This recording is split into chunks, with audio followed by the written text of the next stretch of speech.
Stanley, muchísimas gracias por estar con nosotros. Bienvenido a nuestra casa.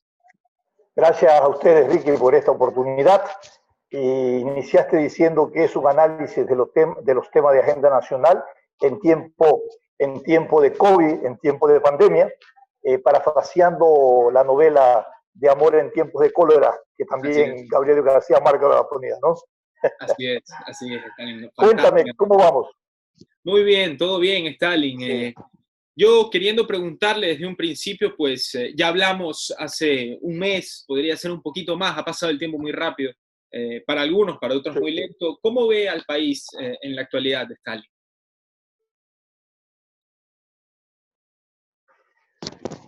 Ricky, el país realmente se debate en una profunda crisis económica, social y política, pero una crisis más allá de lo social y lo político es en valores. El tema de la corrupción realmente ha rebasado toda posibilidad ahora, en este momento, de el entendimiento normal y común del ciudadano que se pregunta cómo permitimos llegar a este punto de inflexión. Una corrupción que realmente ha infiltrado la institucionalidad, el poder y la política, es decir, todos los componentes que sostienen un proceso dinámico de un Estado de Derecho y de una democracia, hoy están secuestrados e infiltrados por agentes de la corrupción. Y esto es muy delicado porque hay sociedades que definitivamente no se reponen de un golpe como esto. Y es necesario activarse con nuevas alertas, con nuevas visiones, con nuevas posiciones para pensar cómo detener y cómo de alguna manera tratar de desaparecer este mal social que es la corrupción que corroe los cimientos de la sociedad, de un Estado de Derecho y de la democracia. Así es, Stalin, estamos de acuerdo. Me gustaría tocar ese tema, discutirlo un poco. Realmente no voy a ser cómplice de nombres, ni instituciones, ni él, ni ella, ni esto, ni lo otro. Pueden buscarlo en el periódico. Personas saben quiénes son. Pero yo quisiera preguntarle a Stalin más que la situación en sí, el por qué. Estamos en un proceso actual donde la economía está siendo afectada y hasta incluso los centros educativos, las universidades, y yo me pongo a pensar qué le queda, qué ejemplo queda para la siguiente generación de los ecuatorianos que van a comandar este país. Y yo le pregunto a Stalin, que usted es sociólogo, ¿cómo comienza esta pandemia de la corrupción que lleva muchísimos años? ¿Cómo comienza y cómo se la puede cortar de raíz, Stalin? La corrupción es un mal endémico, histórico, no es de ahora. Es de todo el proceso histórico de la relación Estado-sociedad y de la organización misma de la sociedad. Pero no nace como valores, inmerso en el propio comportamiento social. Se origina producto de la vinculación que se articula alrededor del ejercicio del poder y la política, pero la política no como el concepto de servicio, sino la política incorporada a juegos de intereses de estructuras partidarias o de movimientos que después se convierte en agentes frente al poder, para que de esta manera puedan repartirse los beneficios y privilegios del poder, lo que se convierte en corrupción y luego impunidad. Esta última, la impunidad, que hace mucho más daño que la propia corrupción. Pero este es un problema estructural, Enrique. Como es un problema estructural, y tú bien decías, no nos vamos a referir a nombres ni a coyuntura, vamos a hacer un análisis estructural.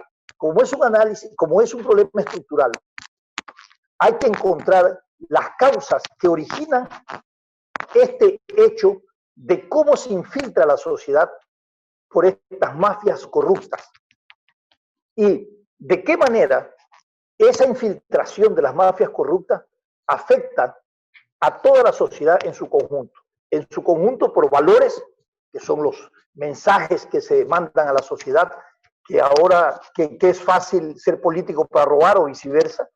Pero lo otro más preocupante es que hay una sociedad que está siendo atacada en sus valores, en su comportamiento social, en su interacción social. Y eso es mucho más difícil recuperarlo, ¿no?, que atacar la corrupción como tal. A la corrupción tú la puedes atacar desde distintos ámbitos. Desde la justicia, ¿no es cierto?, que son los encargados de desarrollar todo un proceso investigativo para sancionar. La puedes sancionar desde el endurecimiento de leyes para que el castigo sea ejemplarizador. Pero los valores que se pierden dentro de la sociedad, valores éticos y valores morales, son difíciles de recuperarlos. Y tú hablabas algo importante. ¿Cómo impacta también la corrupción a todos los niveles? Educación. ¿Cuáles son los mensajes que reciben las generaciones a las que tú te referías, Ricky? Muy acertadamente. Son mensajes que te dicen que desde la estructura del poder y de la política te puedes enriquecer fácilmente entrando a sistemas corruptos y teniendo un sistema de justicia que te genere impunidad. La fiscal general de la Nación la semana anterior dijo que hay leyes para beneficiar al delincuente y que hay herramientas de sanción a nivel de lo jurídico y de lo penal que solamente están destinadas a aplicárselas a quien comete un delito famélico, pero que los delitos de cuello blanco, evidentemente son tratados con otra óptica y con otro tipo de consideración. ¿Cómo resolver el problema? Este es un problema ahora que lo generó no toda la sociedad, una parte de la sociedad, una parte de los actores sociales, políticos y de poder. Eso lo generó en todo ese sistema de corrupción, pero ahora se le pide que la sociedad en su conjunto lo resuelva y decimos, el combate a la corrupción es un combate de corresponsabilidad social de todos, efectivamente. Hoy tenemos que sin ser beneficiarios de la corrupción, que no quisiéramos ser, tenemos que resolver la crisis de la corrupción. Entonces, ¿cuál debe de ser el comportamiento de la acción de resistencia social que debe tener el ciudadano? Tener un empoderamiento de derechos y de libertades y de demanda social para corregir esta distorsión. Hoy, por ejemplo, ¿qué nos ha demostrado que es una herramienta factible en la lucha contra la corrupción? El periodismo investigativo. Estos programas que ustedes realizan, donde están preocupados por un análisis de temas estructurales más que de coyunturales. Pero eso tiene un límite, porque luego eso pasa a la justicia, y la justicia es la encargada de investigar y sancionar. Pero cuando la justicia también está tomada, está infiltrada por estas mafias de corrupción, no se puede esperar que la justicia haga justicia, valga la redundancia, y castigue a los corruptos. Unos dicen, la justicia marcha lento, y justicia que tarda no es justicia, efectivamente, pero es lo que tenemos. Entonces hay que ir a plantear una profunda reforma estructural a nivel del Estado, a nivel de todo el proceso político de participación de actores políticos dentro del país y también a nivel de la calidad del ejercicio del poder. Ahí tenemos los ciudadanos mucha responsabilidad porque hoy debemos plantearnos, Ricky, frente a esta vergüenza social que nos han hecho pasar. Debemos preguntarnos cuál es el perfil de un nuevo candidato, cuál es el discurso que hoy va a acoger ese descontento social y esa rabia social. Y es una gran oportunidad que los ciudadanos tenemos frente a las posibilidades de unas elecciones para el 2021. Pero esto no es la cura total. Hay que plantear un programa de reforma estructural, institucional, a nivel constitucional y a nivel de la estructura jurídica. Y ese planteamiento que debe salir desde la sociedad civil tiene que generar espacios de concertación y convocatoria de todos los actores sociales para plantear una agenda mínima para el cambio y para la transformación y solucionar este problema de la pandemia de la corrupción. Así es, Stalin, tomo su palabra. Una gran oportunidad el próximo año. Usted se refirió a las elecciones presidenciales del 2021. Y yo le pregunto a usted, las elecciones presidenciales son cada 4 años, pero parece que esa gran oportunidad, parece que tal vez se le salió. ¿Acaso usted ya tiene un preseleccionado o algún candidato que le agrade? Y si es que no, lo quiere decir, o si es que aún no lo tiene, ¿cuáles son los estándares que debe cumplir este candidato? Evidentemente puede ser la tapa de un libro te puede engañar, puede ser una persona que sea pues muy buena oradora, puede ser otra cosa, puede ser una persona valoradora. Al fin y al cabo no podemos saber cómo va a ser antes de que pase, pero le pregunto a usted, si tuviera que ponerle algunos estándares al próximo presidente de la República y qué debería hacer, ¿cuál sería su opinión? Yo creo que hay que definir, Enrique, como tú dices, estándares, yo le digo perfiles. ¿No se A animaría a nivel... decir un nombre? No, porque lo que quiero es un poco darle una estructura y que el oyente, quien nos está viendo, no forme su propio criterio, identifique para dónde podría ir su preferencia. Primero debe ser un ciudadano comprometido con acciones y valores cívicos en la lucha de libertades y de derechos. Además, un ciudadano que exhiba notoriedad probada. Esto es muy importante. Fíjate que son pocos los estándares, estos 4 o 3 que te he definido, ¿no?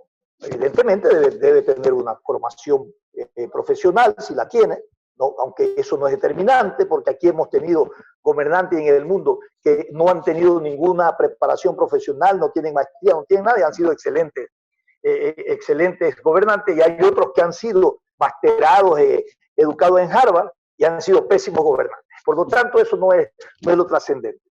Pero en esa perspectiva, Ricky, es ahí donde el ciudadano debe de involucrarse, en una toma de conciencia y empoderamiento de responsabilidad del valor soberano que tiene su voto.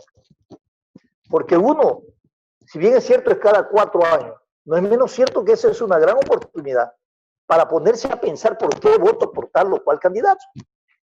¿No es cierto? Y en esa perspectiva es muy importante también no solamente el perfil, estas características, estos estándares, sino que esos estándares tienen que arrojarte una propuesta de gobierno que se canalice con las demandas insatisfechas de la población y del rechazo, ¿no? Exponencial que hoy tiene la población respecto al tema, por ejemplo, de la corrupción. Y eso es un proceso que hay que articularlo con apoyo social y que ese perfil, ese candidato, esa propuesta tenga también ese respaldo, que lo puedes dar electoralmente o lo puedes dar con presión social. Un ejemplo que yo tomaba anteriormente y decía, ¿quién ha puesto y ha puesto la clarinada sobre la lucha contra la corrupción en las denuncias de todos los casos de corrupción que se investiga? Ha sido el periodismo investigativo. Ha sido las organizaciones de comisiones anticorrupción alejadas del gobierno, que pusieron la clarinada, no de ahora, desde hace muchos años, pero que al final se está dando. Y lo que uno espera efectivamente es que no haya impunidad. Pero hay unas preocupaciones, Ricky, que realmente preocupa respecto a la impunidad. Es el hecho de que cuando se plantean estas campañas electorales y están los actores políticos como candidatos, todos prometieron, por ejemplo, la vez anterior, desmontar la estructura oprobiosa del correísmo, concentratora de poder, que se dio. Y en la práctica no ha ocurrido.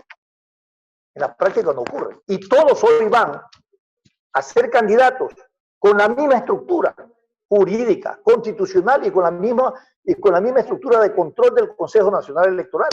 Eso me parece una complicidad.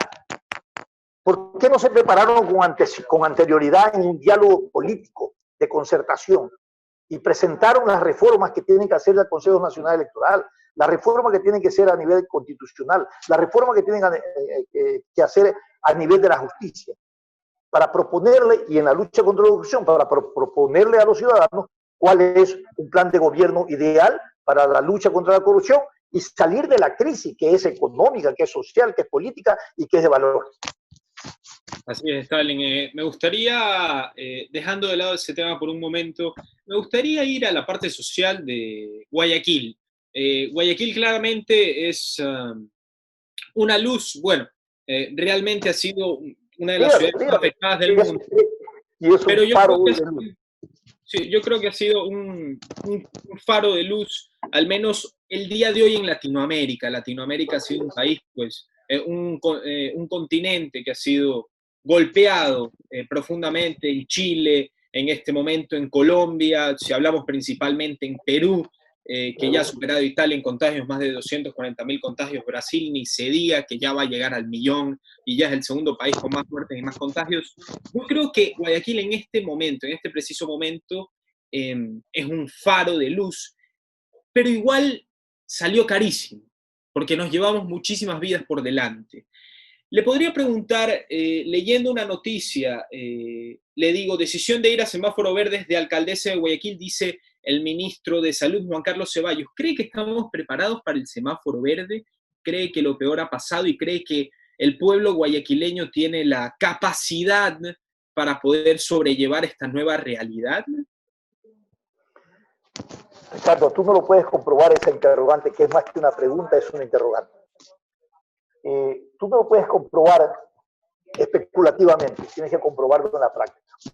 ¿Cuál ha sido el comportamiento de la disciplina social de los ciudadanos en la ciudad de Guayaquil en la colaboración para mitigar los impactos de contagio a nivel del coronavirus? Hasta ahora ha sido reconocida, muy importante, empoderada socialmente, que es tanto que nos llevó ya de un color a otro. Estamos en el amarillo. La otra etapa, que es pasar al verde, está relacionado a la necesidad de que los ciudadanos ya no pueden estar y no podrían mantenerse en un estado de aislamiento, porque su necesidad privativa respecto a vivir con alimentación, con el trabajo, con mantener a su familia, no estaba siendo, a través del aislamiento, estaba siendo, como quien dice, imposibilitado de desarrollar. Si usted mezcla estas dos necesidades, o morir por contagio o morir por inanición, las dos que aparentemente serían debilidades se convierten en una sola fortaleza. Y la única fortaleza y garantía es la disciplina social. Y yo veo que Guayaquil lo está cumpliendo. Hoy, por ejemplo, a la entrada de la 8, que era uno de los ejemplos que se tomaba, que nadie respetaba nada, hoy tuve la oportunidad de hacer un recorrido en esos sectores y me daba mucha alegría ver que todos usaban la mascarilla. No había una persona, no vi durante 4, 5, 6 cuadras que no usaba la mascarilla. Porque todos regresamos al distanciamiento social y a la reactivación productiva sin vacuna. Usted no ha sido vacunado, nadie ha sido vacunado, no hay la vacuna. ¿Y cuál es la única vacuna que nos puede garantizar que no tengamos contagio? Son nuestra disciplina individual y comunitaria respecto a los protocolos y los hábitos de higiene que se han recomendado, que son los importantes. De tal manera que yo sí creo que así como Guayaquil al inicio fue muy criticado interna y externamente de cómo se adoptó las previsiones para el contagio y para el tratamiento del coronavirus, porque a todos nos cogió sin planificación. Nadie en ningún país del mundo planificó esto, porque no se lo sabíamos. Y nos cogió totalmente desprotegidos, sin ninguna programación. Pero progresivamente Guayaquil, no responsablemente a través de sus autoridades, la alcaldesa, por ejemplo, de Guayaquil, tomó decisiones realmente que en principio nos parecían extremas, pero que al final hoy tenemos que decirle gracias, alcaldesa, por haber sugerido estas recomendaciones y que el COE las haya aplicado. Hoy salimos ya con más confianza, ¿no?, a la calle, con más confianza a nuestras actividades productivas, pero aportamos con nuestra disciplina, aportamos con nuestra forma de convivencia social que es nueva. Hoy nos reinventamos muchas cosas y eso es lo que nos queda como una lección importante. Guayaquil, efectivamente, ahora está reconocido a nivel internacional, donde se dice, ¿por qué no aplicamos el modelo que se aplicó en Guayaquil y que se está aplicando, que ha sido exitoso? De tal manera que debemos seguir en eso y yo sí creo que en 2 semanas o 3 semanas máximo deberíamos estar en la luz verde. Así es, Stalin.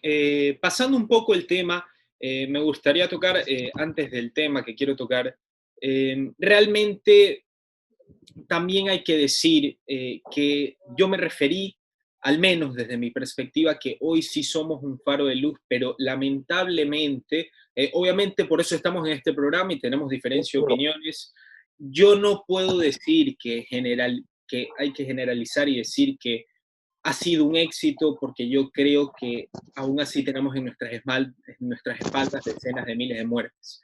Yo no me animaría a decir que Guayaquil es un éxito, obviamente está el cambio de opinión, pero habrá que ver qué pasa después y cómo toman pues, nuestro ejemplo o no nuestro ejemplo los países internacionales que están en este momento en situaciones muchísimo más de más ahogo que nosotros, como son Perú y Brasil. Pasando el tema, ya para tocar el último tema, nos estamos quedando sin tiempo, me gustaría tocar el tema del racismo en Norteamérica. Ha sido un tema pues muy controversial, dado a la muerte de George Floyd, ya lleva muchísimas semanas, sigue siendo tendencia el tema porque todavía hay mucho cambio de opiniones. Comencemos. Primero que nada, ¿le pareció una muerte relacionada al racismo? ¿Cree que es correcto que la gente, esa muerte de un policía hacia un afroamericano, un policía de raza blanca, hay que decirlo, cree que está relacionado con el racismo? ¿Cree que la gente deba relacionarlo con el racismo? A ver, yo creo, Ricardo, y esto es un tema de percepción. Cuando usted mira el video y escucha cómo exclama esa persona que no puede respirar, que lo van a matar, era una alerta y un aviso suficiente para sacarle la rodilla del cuello. Y luego se pregunta, ¿y por qué no lo hizo esta persona? Esta persona, usted lo ve en el video, estaba ensañado con esa persona. Una persona que no había sido agresivo, que no había disparado, que no había, se quedó dormido ahí, lo sacaron, hablaron 40 minutos, no los convenció, hicieron lo que hicieron. Más allá de que el policía no hubiera hecho esta acción por racismo, la consecuencia de ese acto activó una vieja razón histórica de comportamiento social de las razas, en este caso en Estados Unidos, los negros, que históricamente habían venido siendo oprimidos, perseguidos, generando a través de ellos represiones, y que sus derechos históricamente han sido conculcados y hasta ahora se siente que en Estados Unidos hay racismo. Yo he estado en Estados Unidos y en algunos momentos se siente ese carga y ese peso, ¿no es cierto?, de los negros contra los blancos y así viceversa. Pero es un tema muy importante que hoy por hoy, en este momento de globalización y de modernidad, donde se supone que todo el proceso de respeto a las libertades y los derechos humanos están siendo consolidados y que han tomado conciencia en la mente de los gobernantes y de los ciudadanos, resulta interesante que lo que uno confirmaba y que decía, no, yo creo que ahora hay respeto a los derechos humanos, el racismo está por terminar, no, la exclusión social de la misma manera, nos damos cuenta que no, que la gente tiene guardado esa especie de condena, de rechazo, ¿no? Y que protesta de esa manera, y que tal vez hubiera sido esto un motivo para protestar, pero no una causalidad para definir que hay verdaderamente una gran dosis o carga de racismo en Estados Unidos, pero es la reacción que la gente tiene frente a la brutalidad, frente a la represión que se ha generado. Estados Unidos tiene históricamente unas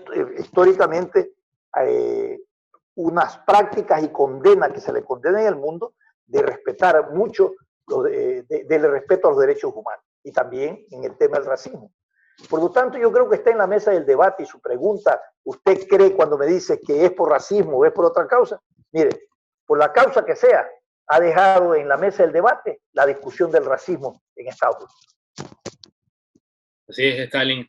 Stalin, muchísimas gracias por estar con nosotros en esta entrevista. Ha sido un placer, como siempre, tenerlo aquí en Radio Fuego 106.5 FM. Es la segunda vez, pero espero que no sea la última, Stalin. Muchas gracias, Ricardo. Gracias por la oportunidad. Gracias a quienes han estado en sintonía de este programa y esperamos pronto volver a conversar. Así es, Stalin. Gracias. Cuídese mucho. Le mando un gran abrazo a la distancia. Nos vemos pronto. De igual manera, Ricardo.